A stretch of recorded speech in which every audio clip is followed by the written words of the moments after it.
Hey, hello everybody. You are at Ayuko Gerson and this is Teacher Gerson talking to you. Today I'm going to show you a very great video and remember that you have to learn English with a lot of things. And today's video I'm going to show you a speech. A speech with somebody really special.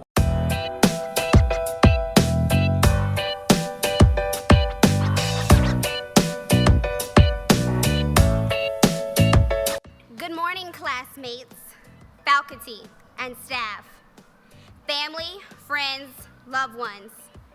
My name is Joy Simeon, and it has been an honor to serve as the Vice President of the senior class of 2015. I am here today to introduce a very important person, our 2015 commencement speaker. It would be an understatement to say that many of us are enthralled, and yes, even enamored with our speaker today. A native of Mount Vernon, New York, Denzel Washington is one of the most versatile actors in the industry. The eldest of 3 children born to a Pentecostal minister and beauty shop owner. Washington had his career sights set on medicine when he attended Fordham University. After appearing in a theater production in a summer camp, he became hooked on acting. Upon graduation from Fordham, Washington was accepted into San Francisco's prestigious American Conservatory Theater. He began his professional theater career in New York and was discovered by Hollywood in 1979. Our speaker today has appeared in more than 42 movies and theatrical productions and has been nominated for 91 awards. He has won 39, including 2 Academy Awards. He won Academy Awards for Glory for Best Supporting Actor in 1989 and Best Actor in 2001 for Training Day. Mr. Washington has also won 2 Golden Globe Awards, 5 Black Reel Awards, 13 NAACP Image Awards, 12 Tony Awards, and 11 Film Critic Awards, among many others. In addition to his accomplishments on screen, Mr. Washington produced the HBO documentary, Half Past Autumn, The Life and Works of Gordon Parks, which was subsequently nominated for 2 Emmy Awards. He also served as executive producer on Hank Aaron, Chasing the Dream, a biographical documentary for TBS, which was nominated for an Emmy Award. Although we insist on pouring on the accolades for all of his achievements, Mr. Washington is actually a modest, faith-filled, family-oriented, and generous man.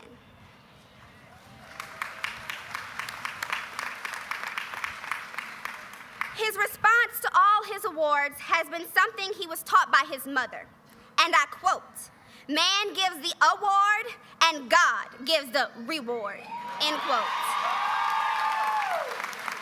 Another attribute of today's speaker that some of you may not know is that he relies on his faith to deal with circumstances in his life.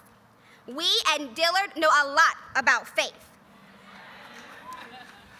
In the nearly 10 years since Hurricane Katrina devastated our campus, we relied heavily on our faith. And we have come a long way since then. Look around you and see how beautiful we are. We have also relied on the generosity of others, including that of our speaker today.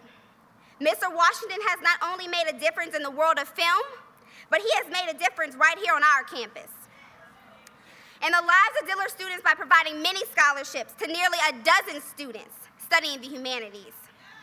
Will the Denzel Washington scholars present today please stand?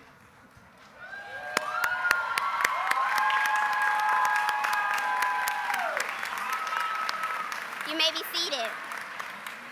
Please join me and the class of 2015 in welcoming our commencement speaker for today, actor, producer, and philanthropist, Mr. Denzel Washington Jr.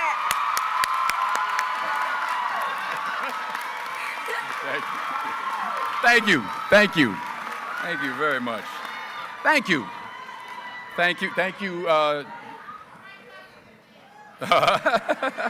Thank you, Joy. And thank you to the choir for their beautiful selections. Thank you, Bishop, for your prayer. Mr. Jones, thank you. And thank you for inviting me, Mr. President, hip-hop president. Can you spit? Can you spit? You need a little bit? A little bit, little Nas, a little Jigga? No, we're in Louisiana. That's right. What is it, Cash Money All-Star? Lil Weezy. Not Lollipop, though, not Lollipop. But thank you for having me.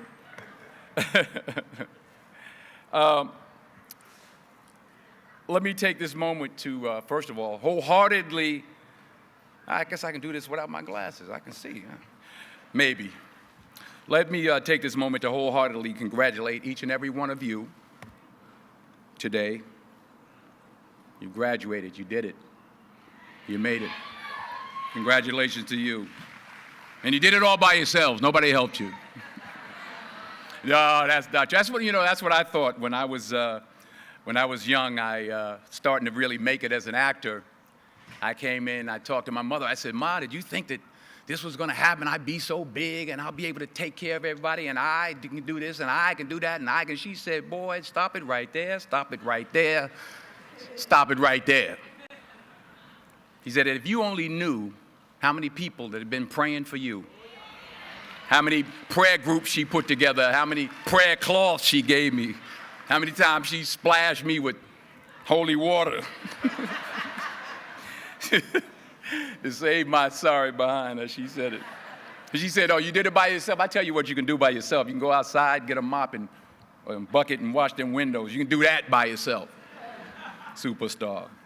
So I'm saying that to say I want to congratulate all the parents and friends and family and aunties and uncles and grandmothers and grandfathers and teachers and friends and enemies, all the people that helped you to get where you are today. Congratulations to you all.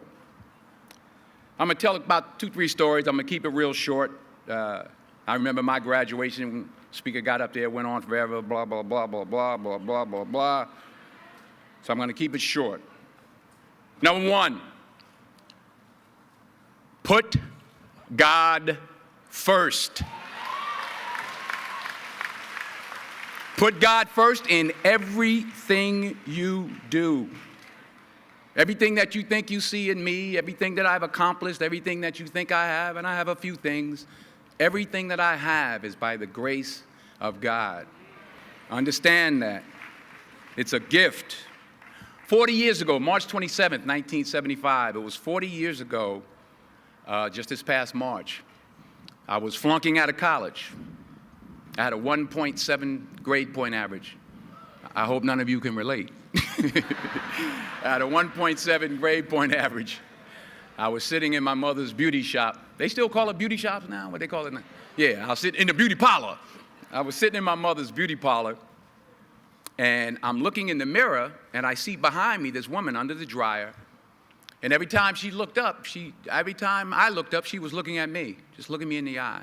And I didn't know who she was, and I said, she said, somebody give me a pen, give me a pencil, I have a prophecy. March 27, 1975, she said, boy, you are going to travel the world and speak to millions of people. Now, mind you, I was flunked out of college. I'm thinking about joining the Army. I didn't know what I was going to do, and she's telling me I'm going to travel the world and speak to millions of people. Well, I have traveled the world, and I have spoke to millions of people. But that's not the most important thing, the success that I had. The most important thing is that what she taught me and what she told me that day has stayed with me since. I've been protected. I've been directed.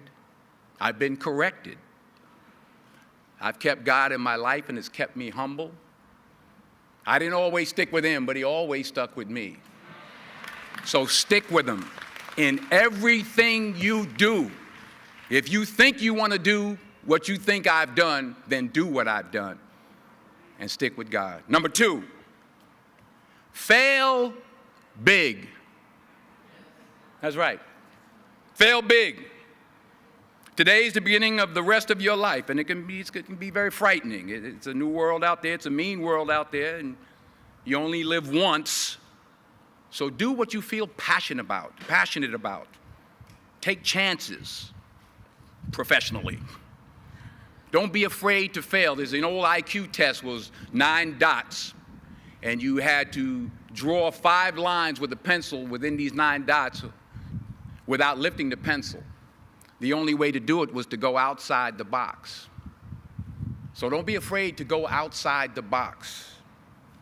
Don't be afraid to think outside the box. Don't be afraid to fail big, to dream big. But remember, dreams without goals are just dreams, and they ultimately fuel disappointment. So have dreams, but have goals. Life goals, yearly goals, monthly goals, daily goals. I try to give myself a goal every day. Sometimes it's just to not curse somebody out. Simple goals, but have goals. And understand that to achieve these goals, you must apply discipline and consistency. In order to achieve your goals, you must apply discipline, which you have already done, and consistency every day, not just on Tuesday and miss a few days. You have to work at it every day. You have to plan every day. You've heard the saying, we don't plan to fail, we fail to plan. Hard work works. Working really hard is what successful people do. And in this text, tweet, twerk world that you've grown up in, remember, just because you're doing a lot more doesn't mean you're getting a lot more done. Remember that. Just because you're doing a lot more doesn't mean you're getting a lot more done. Don't confuse movement with progress. My mother told me, she said, yeah, because you can run in place all the time and never get anywhere. So continue to strive, continue to have goals, continue to progress. Number 3, you'll never see a U-Haul behind a hearse. I'll say it again. You'll never see a U-Haul behind a hearse. I don't care how much money you make, you can't take it with you. The Egyptians tried it. They got robbed. That's all they got. You can't take it with you. And it's not how much you have. It's what you do with what you have. We all have different talents. Some of you will be doctors, some lawyers, some scientists, some educators, some nurses, some teachers. Yeah, okay. Some preachers. The most selfish thing you can do in this world is help someone else. Why is it selfish? Because the gratification, the goodness that comes to you, the good feeling that I get from helping others, nothing's better than that. Well, 1 or 2 things, but nothing's better than that. Not jewelry, not big house I have, not the cars, but it's the joy. That's where the joy is, in helping others. That's where the success is, in helping others. Finally, I pray that you put your slippers way under the bed tonight, so that when you wake up in the morning, you have to get on your knees to reach them. And while you're down there, say thank you for grace. Thank you for mercy. Thank you for understanding. Thank you for wisdom. Thank you for parents. Thank you for love. Thank you for kindness. Thank you for humility. Thank you for peace. Thank you for prosperity. Say thank you in advance for what's already yours. It's how I live my life. That's why I am, one of the reasons why I am today. Say thank you in advance for what is already yours. True desire in the heart for anything good is God's proof to you, sent beforehand to indicate that it's yours already. I'll say it again. True desire in the heart, that itch that you have, whatever it is you want to do, that thing that you want to do to help others and to grow and to make money, that desire, that itch, that's God's proof to you, sent beforehand already to indicate that it's yours. And anything you want good, you can have. So claim it. Work hard to get it. When you get it, reach back. Pull someone else up. Each one, teach one. Don't just aspire to make a living. Aspire to make a difference. Thank you.